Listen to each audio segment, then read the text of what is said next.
नशरो फेरोज़ी तालके मोरो लगे गोठ कमर दिन चांडियो ईद जी रात समेना धीअ सोभ चांडियो ईद जी ख़र्ची न मिलण सबब इंतहाई कदम खणी पाण खे रिपीटर हणी ख़ुदकुशी करे छॾी। इन जी अमड़ सकीना नेशनल प्रेस क्लब ते प्रेस कॉन्फ्रेंस कंदे चयो त समीना पंहिंजे पीउ सोबत खां एतिरा 10,000 ख़र्ची घुरी पर गुरबत जे करे उहा न ॾेई सघियो।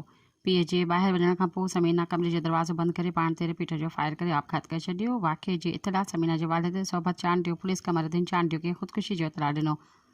पुलिस उन्हनि खां पैसा घुरिया न ॾियण जी सूरत में पीउ खे गिरफ़्तार करे छॾियो।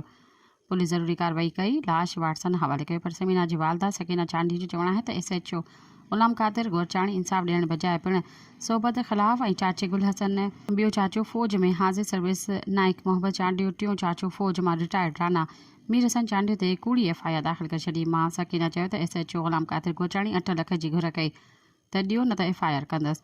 पैसा न ॾियण ते क़तल जो कूड़ो इल्ज़ाम हणी छॾियो आहे ऐं 4 माण्हुनि ते FIR दर्ज करे छॾी आहे। सकीना चांडियो सेशन जज नौशरो फिरोज़ IG सिंध ऐं SSP नौशरो फिरोज़ खां पुरज़ोर मुतालबो कयो त हू इंसाफ़ मुहैया कनि, पुलिस जी ज़्यादतियुनि जो नोटिस वठनि ऐं बेगुनाहनि खे आज़ादु कराइनि। सब्सक्राइब कयो अवामी न्यूज़ HD खे ऐं ताज़ा तरीन ख़बरुनि लाइ ॾिसंदा रहो अवामी न्यूज़ HD।